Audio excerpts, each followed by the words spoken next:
जय माँ दुर्गे। दुर्गा सप्तशती का प्रत्येक अध्याय साधक को दिव्य शक्ति और अद्भुत कृपा प्रदान करता है। आज हम प्रस्तुत कर रहे हैं 11वां अध्याय। इस अध्याय में देवगण माँ भगवती की स्तुति करते हैं और उनकी अद्भुत शक्ति का गुणगान करते हैं। कहा जाता है जो भक्त इस अध्याय का श्रद्धापूर्वक पाठ करता है उसके सारे पाप नष्ट हो जाते हैं, भय मिट जाते हैं और जीवन में सुख समृद्धि आती है। तो आइए माँ दुर्गा का ध्यान करते हुए इस पवित्र 11वें अध्याय का पाठ आरंभ करते हैं। जय माता दी। दुर्गा सप्तशती 11वां अध्याय। देवी का स्तवन तथा देवों को वर प्राप्ति। जिनके अंगों की कांति प्रातःकालीन बाल सूर्य के सदृश है, चंद्रमा के मुकुट से उनका मस्तक सुशोभित है।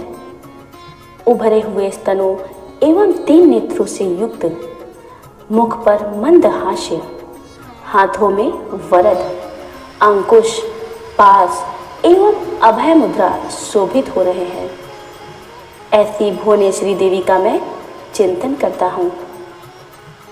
ऋषि ने कहा, देवी द्वारा शुंभ का वध होने पर इंद्रादि देवता अग्निदेव को आगे करके कात्यायनी देवी की स्तुति करने लगे।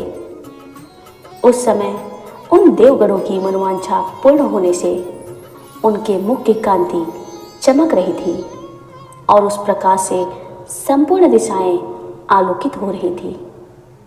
देवताओं ने कहा, शरणापन्न की पीड़ा निवारक हमारे ऊपर प्रसन्न होइए। संपूर्ण जगत की जननी प्रसन्न हो। हे विश्वेश्वरी, विश्व का त्राण करो। हे देवी, तुम ही चराचर विश्व की अधिष्ठात्री हो। तुम ही इस जगत की एकमात्र आधारभूता हो, क्योंकि पृथ्वी के रूप में तुम्हारी ही अवस्थिति है। हे देवी, तुम्हारा पौरुष अलंघनीय है। तुम ही जल के रूप में स्थित होकर समस्त जग को तृप्त करती हो। तुम अनंत बलशालिनी वैष्णवी शक्ति हो। इस जगत की कारण रूपिणी परामाया हो। हे देवी, तुमने ही इस संपूर्ण जगत को मोह में डाल रखा है। तुम्हारी प्रसन्नता पाकर ही लोग पृथ्वी पर मोक्ष लाभ करते हैं। हे देवी, समस्त विद्याएं तुम्हारे भिन्न भिन्न स्वरूप हैं। इस विश्व में जितनी भी नारियां हैं वे सब तुम्हारी ही प्रतिमूर्ति हैं। हे जगदम्बे, तुमने ही इस विश्व को व्याप्त कर रखा है। तुम्हारी स्तुति किस प्रकार हो सकती है? तुम सभी स्तवनीय पदार्थों से परे और परावाड़ी हो।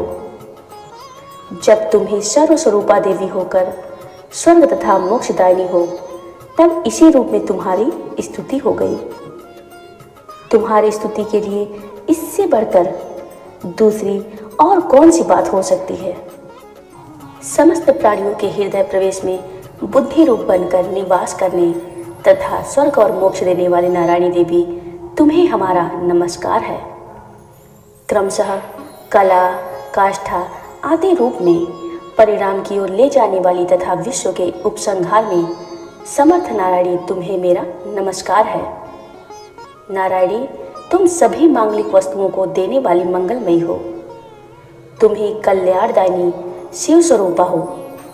सभी पुरुषार्थों की प्रदान कर्त्री, शरणागत वत्सला, त्रिनयना एवं गौरी हो।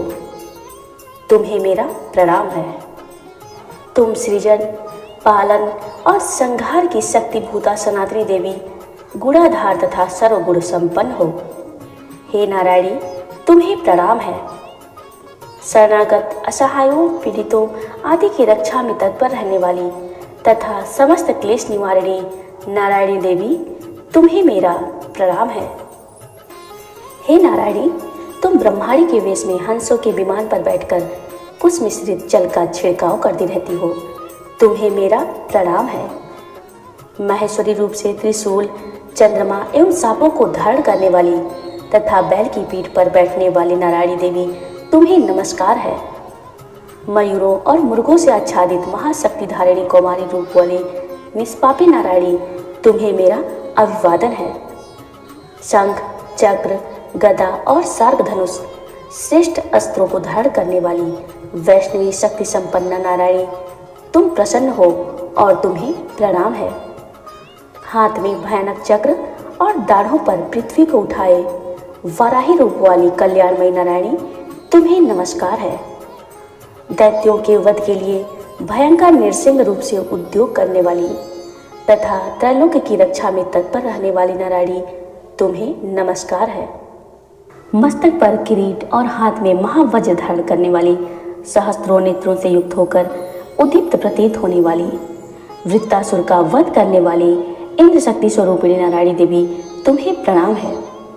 शिवदूती बनकर दानवों की असंख्य सेना का संहार करने वाली भयानक रूप बनाने तथा विकट गर्जना करने वाली नारायणी तुम्हें प्रणाम है।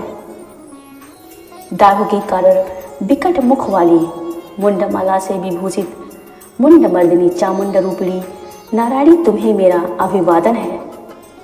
लक्ष्मी, लज्जा, महाविद्या, श्रद्धा, पुष्टि, स्वधा, ध्रुवा, महारात्रि तथा महाअविद्या रूपा नारायणी आपको नमस्कार है।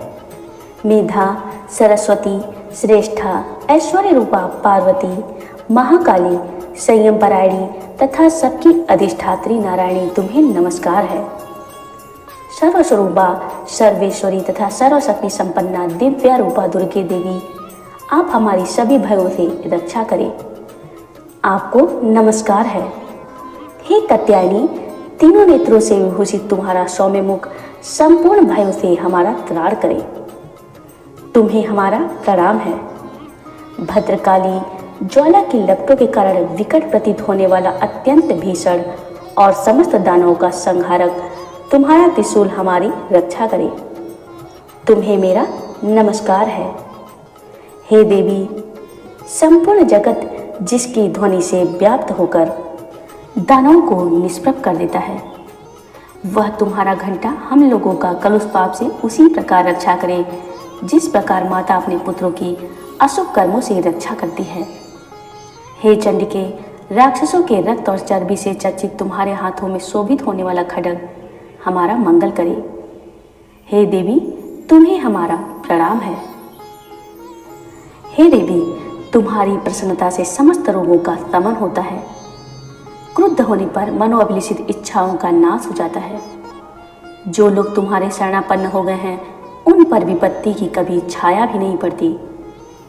तुम्हारे शरणागत लोग अन्यों के शरणदाता बन जाते हैं। हे देवी अंबिके, तुमने इन विधर्मी महादानवों का संहार अपने स्वरूप को विभिन्न भागों में विभाजित करके किया है। तुम्हारे सिवा अन्य कोई इसे नहीं कर सकता था। विद्याओं में ज्ञान को उद्भासित करने वाले शास्त्रों में तथा वेदों में तुम्हारे अतिरिक्त और किसका वर्णन है।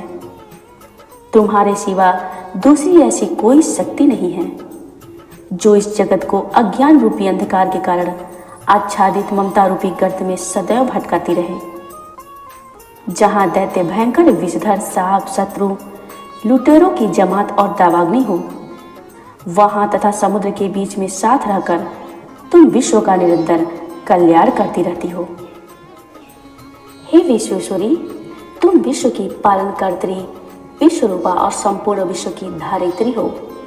तुम भगवान विश्वेश्वर के लिए भी वंद्य हो। जो लोग भक्ति भाव से तुम्हारे सामने मस्तक टेकते हैं वे निखिल विश्व के आश्रयदाता बन जाते हैं। हे देवी, प्रसन्न हो। असुरों का वध करके तुमने जिस प्रकार शीघ्र ही हमारा उद्धार किया है उसी प्रकार सदैव हमें शत्रु भय से मुक्त कराओ। समस्त जगत का पाप ताप नाश करें। उत्पात एवं पापों के परिणाम स्वरूप उत्पन्न महामारी आदि उपद्रवों का शीघ्र ही निवारण करें।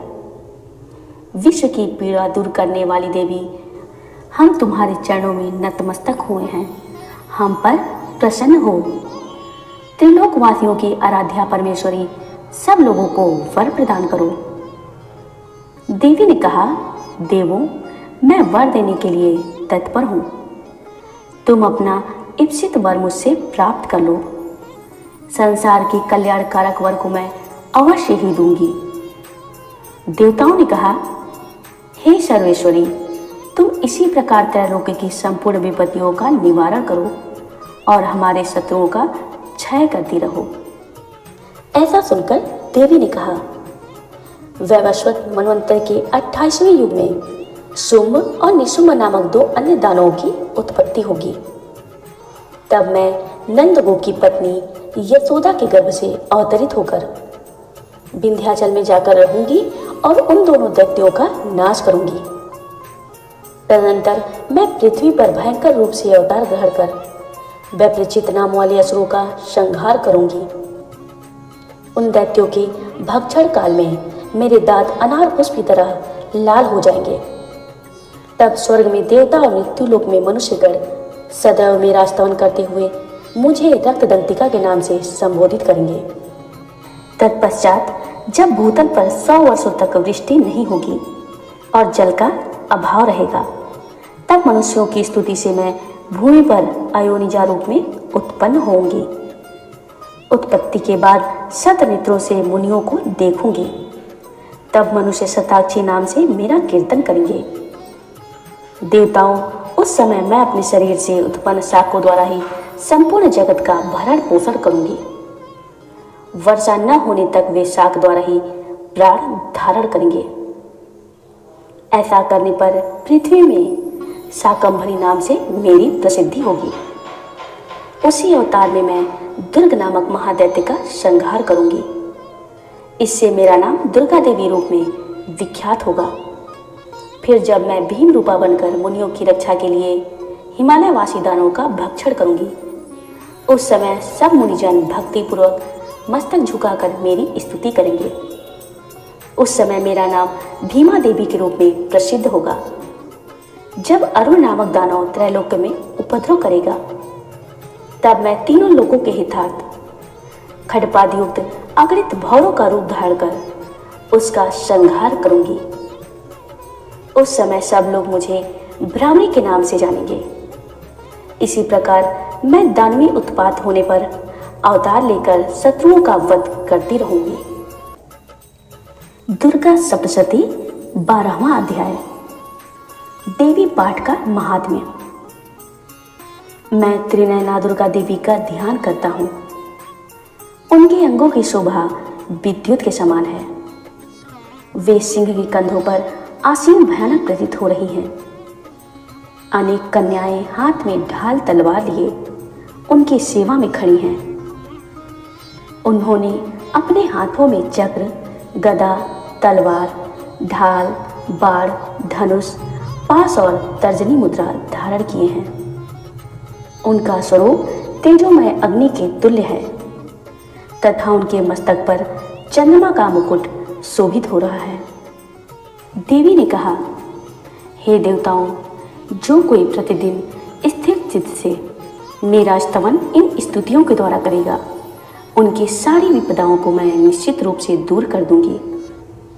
जो मधुकैटभ के विनाश, महिषासुर का वध तथा शुंभ निशुंभ के संहार के वर्णन का पाठ करेंगे एवं अष्टमी, नवमी एवं चतुर्दशी तिथि को एकाग्र मन से भक्ति भाव से युक्त होकर मेरे इस उत्तम महात्म्य को सुनेंगे, उन्हें पाप की छाया नहीं लगेगी।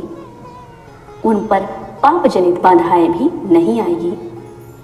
उनके घर में कभी निर्धनता का राज्य नहीं रहेगा और ना तो कभी उन्हें अपने प्रियजनों के वियोग का कष्ट ही उठाना पड़ेगा। इतना ही नहीं, वरन उन्हें शत्रु, लुटेरे, राजा, शस्त्र, अग्नि तथा जल राशि से भी कभी भय उत्पन्न नहीं होगा। इसलिए सभी लोगों को शांत भाव से भक्तिपूर्वक मेरे इस महात्म्य का पठन पाठन और श्रवण मनन करना चाहिए। यह परम कल्याणप्रद है। मेरा महात्म्य महामारी जनित सभी उपद्रवों तथा दैहिक, दैविक और भौतिक तीनों तापों का शमन करने वाला है। मेरे जिस मंदिर में विधि पूर्वक प्रतिदिन इस महात्म्य का पाठ होता है, वहाँ मेरा सदा निवास रहता है। बलि, पूजन, हवन तथा महोत्सव के अवसरों पर मेरे इस चरित्र का पूर्ण रूपेण पाठ तथा श्रवण करना चाहिए। कोई भी मनुष्य विधान को जानकर या अनजाने में ही मेरे उद्देश्य से जो बलि, पूजा या होमादि करेगा उसे मैं सहर्ष स्वीकार। शरतकालीन दुर्गा पूजन के समय जो कोई भी इस महात्म्य को भक्ति भाव से श्रवण करेगा वह मेरे प्रसाद से सभी विपत्तियों से मुक्त होकर धन, धान्य और पुत्रादि से परिपूर्ण होगा। इसमें तिल भर भी संशय नहीं है। मेरे इस महात्म्य उत्पत्ति की सुंदर गाथाएं एवं युद्धकालीन पराक्रम के श्रवण मात्र से ही मनुष्य भय रहित हो जाता है। मेरे महात्म्य के सुनने वाले व्यक्तियों के शत्रु नष्ट हो जाते हैं, उन्हें कल्याण पद प्राप्त होता है एवं उनके कुल प्रफुल्लित रहते हैं। शांति कर्म में अशुभ स्वप्न दर्शन होने पर तथा ग्रह जनित भयंकर पीड़ा होने पर मेरे इस महात्म्य को सुनना चाहिए। ऐसा करने से सभी बाधाएं तथा भयंकर ग्रह पीड़ाएं शांत होती हैं और मनुष्यों को अशुभ फलकारी स्वप्न शुभ फल देने वाला हो जाता है। यह महात्म्य बाल ग्रहों से आक्रांत शिशुओं के लिए शांतिदायक तथा मनुष्यों के संगठन में परस्पर वैमनस्य उत्पन्न होने पर उनमें विनम्रता स्थापित कराने वाला सिद्ध होता है। इस महात्म्य से संपूर्ण दुराचारियों के बल का क्षय होता है। इसके पाठ से दानवों, भूतों तथा पिशाचों का नाश होता है। मेरा यह महात्म्य मेरे सानिध्य की उपलब्धि कराने वाला है। उपासकों के द्वारा साल भर तक पशु, पुष्प, अर्घ्य, धूप, दीप, गंध आदि श्रेष्ठ सामग्री द्वारा पूजन करने, ब्राह्मणों को भोजन कराने, हवन करने, प्रतिदिन अभिषेक करने, नाना प्रकार के भोगों का अर्पण करने तथा दान देने से मुझे उतनी प्रसन्नता नहीं होती जितनी इस उत्तम चरित्र का एक बार श्रवण करने से होती है। इस महात्म्य को सुनने से पाप पुंजों का क्षय एवं आरोग्य लाभ होता है। मेरी उत्पत्ति का कीर्तन करने से समस्त भूतों से रक्षा होती है तथा मेरा युद्ध संबंधी चरित्र दुष्ट दानवों का संहारक है। इसके श्रवण मात्र से ही मनुष्य निर्भय हो जाता है। हे देवताओं, तुमने और महर्षियों ने मेरी जो स्तुतियां की हैं तथा ब्रह्मा जी द्वारा की हुई स्तुतियां सभी कल्याणकारी बुद्धि देती है। वन में, सुनसान स्थल में या दावाग्नि से घिर जाने पर, जनहीन स्थान में लुटेरों के चक्कर में आ जाने पर, शत्रुओं द्वारा बंदी होने पर अथवा वन में सिंह, व्याघ्र, जंगली हस्तियों के पीछा करने पर, राजाज्ञा से बंधन या वध स्थल पर ले जाने के समय अथवा समुद्र में यात्रा करते समय, तूफान के कारण नाव डगमगाने पर, भयंकर युद्ध में शस्त्रों का आघात होने, वेदना से पीड़ित होने, इतना ही नहीं वरन समस्त भीषण बाधाओं के सामने आने पर जो कोई इस चरित्र का स्मरण करता है वह व्यक्ति संकट से पार हो जाता है। मेरे प्रभाव से सिंह आदि हिंसक जंतु नाश को प्राप्त होते तथा लुटेरे एवं शत्रु भी मेरे चरित्र का स्मरण करने वाले लोगों से दूर भाग जाते हैं। ऋषि ने कहा, ऐसा कहकर सब देवों के देखते देखते ही पराक्रम वाली भगवती चंडिका वहीं अंतर ध्यान हो गई। तब सभी देवता शत्रु के मारे जाने से यज्ञांश का उपभोग पहले की ही तरह निर्भय होकर करने लगे और अपने अधिकार का उपयोग करने लगे। महाबलवान दैत्य शुंभ निशुंभ की मृत्यु के अनंतर शेष बचे कुचे दैत्य पाताल लोक को चले गए। हे राजन, इस प्रकार भगवती अंबिका शाश्वत और नित्य होते हुए भी बारंबार अवतरित होकर भूभार हरण करके संसार का रक्षण करती है। वे ही इस विश्व को मोहित करती, जगत की सृष्टि करती तथा प्रार्थना करने पर संतुष्ट हो विज्ञान और स्मृति प्रदान करती है। हे राजन, महाप्रलय काल में महामारी स्वरूपणी वे महाकाली ही इस संपूर्ण ब्रह्मांड में व्याप्त रहती है। समय समय पर वे ही महामारी होती है और वे ही स्वयं अजन्मा होते हुए भी सृष्टि के रूप में उत्पन्न होती है। वे सनातनी देवी ही समय के अनुरूप समस्त जीवों की रक्षा करती है। मनुष्यों के उत्थान काल में वे ही गृह में लक्ष्मी के रूप में निवास करती है और उन्नति प्रदान करती है, और फिर वे ही पतन काल में निर्धनता के वेश में विनाश का कारण बनती है। पुष्प, धूप, गंध आदि से विधिवत पूजन करके उनका स्तवन करने से वे धन, धान्य, पुत्र, सद्बुद्धि तथा उत्तम गति को प्रदान करती है। दुर्गा सप्तशती 13वां अध्याय। सूरत और वैश्य को देवी द्वारा वर प्राप्ति।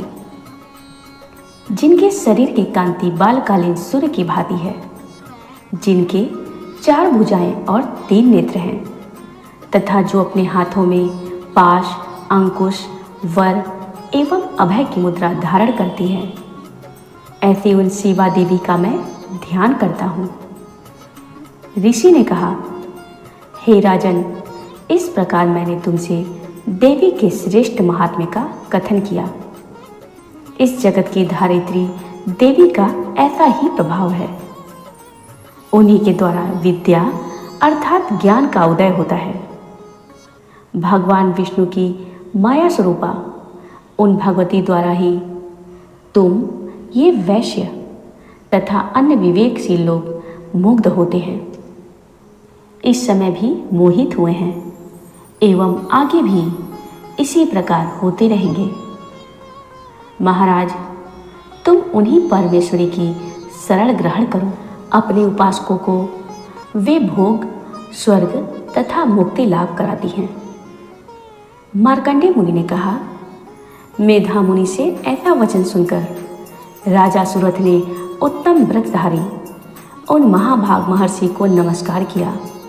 वे अत्यंत ममता तथा राजभ्रष्ट होने के कारण बहुत क्षुब्ध हो उठे थे। महामुने इसलिए विरक्ति के कारण वे राजा तथा वैश्य तत्क्षण तपस्या के लिए चले गए और वे जगदम्बा के दर्शनार्थ नदी के तट पर तप साधन करने लगे। वे वैसे देवी सूक्त का उत्तम जप करते हुए तपस्या में लीन हुए। ये दोनों ही नदी तीर पर देवी की मिट्टी की प्रतिमा स्थापित करके उनकी पुष्प, धूप और हवन आदि करने के द्वारा उपासना करने लगे। उन्होंने सर्वप्रथम अपने आहार की मात्रा कम कर दी। तदनंतर निराहार रहकर एकाग्रचित्त से देवी का चिंतन करने लगे। वे दोनों अपने शरीर के रक्त से सिंचित बलि चढ़ाते हुए निरंतर 3 वर्षों तक संयमी होकर उपासना करते रहे। उन लोगों की उग्र तपस्या से प्रसन्न होकर जगत की धारित्री चंडिका देवी ने प्रत्यक्ष प्रकट होकर कहा। देवी ने कहा, राजन, अपने कुल को प्रमोदित करने वाले वैश्य, तुम लोगों की जो मनवांछा हो वह मुझसे मांग लो। मैं तुम लोगों से प्रसन्न हूँ, अतः तुम्हें सब कुछ दे दूंगी। मार्कंडेय जी बोले, देवी की बात सुनकर राजा ने दूसरे जन्म में अक्षय राज्य प्राप्त करने का वर मांगा तथा इस जन्म में भी शत्रुओं की समस्त सेना को बलपूर्वक पराजित कर पुनः राज्य पर अधिकार जमा लेने का वरदान मांगा। वैश्य अत्यंत बुद्धिमान मनुष्य था। उसका मन सांसारिक विषयों से विरक्त हो चुका था। इसलिए उस समय उस वैश्य ने ममता और अंधकार मिटाने वाले ज्ञान की प्राप्ति का वर मांग लिया। तब देवी ने कहा, हे राजन, तुम अल्पकाल में ही शत्रुओं को जीतकर अपना राज्य पालोगे। अब वहां पर तुम्हारा राज्य स्थिर रहेगा। मृत्यु के पश्चात तुम सूर्य के अंश से जन्म लेकर इस पृथ्वी पर सावर्णिक मनु के नाम से प्रसिद्ध होगे। हे वैश्य श्रेष्ठ, तुमने जिस वर को पाने की मुझसे इच्छा जताई है उसे भी मैं देती हूँ। तुम्हें मोक्ष प्राप्ति के लिए ज्ञान की उपलब्धि होगी। मार्कंडेय जी ने कहा, उन दोनों को इस प्रकार मनोभिलषित वरदान देकर तथा उनके द्वारा अपनी स्तुति श्रवण कर देवी अंबिका वहीं अंतर्निहित हो गई। देवी से इस प्रकार का वरदान पाकर क्षत्रियों में श्रेष्ठ सूरथ नामक राजा सूर्य के अंश से जन्म ग्रहण करके सावर्णी नामक मनु होंगे। दुर्गा सप्तशती का 13वां अध्याय, जो स्वयं देवी माँ की महिमा और पाठ के फल का वर्णन करता है। यह पाठ इतना प्रभावशाली है कि जिससे जीवन में कोई बाधा हो, कोई संकट हो, उसे नित्य श्रद्धा से इसका श्रवण करना चाहिए। जो भक्त नवरात्रि विशेष अवसरों पर या प्रतिदिन दुर्गा सप्तशती का पाठ करते हैं, उनके जीवन में माँ दुर्गा की कृपा की वर्षा सदैव होती रहती है। उनके घर में सुख, शांति, ऐश्वर्य और समृद्धि का वास होता है। इस अध्याय का स्मरण ही माँ दुर्गा की उपस्थिति का अनुभव कराता है। आप सभी भक्तों के जीवन में माँ दुर्गा आनंद, स्वास्थ्य, शांति और सफलता प्रदान करे। जय माता दी, जय माता दी।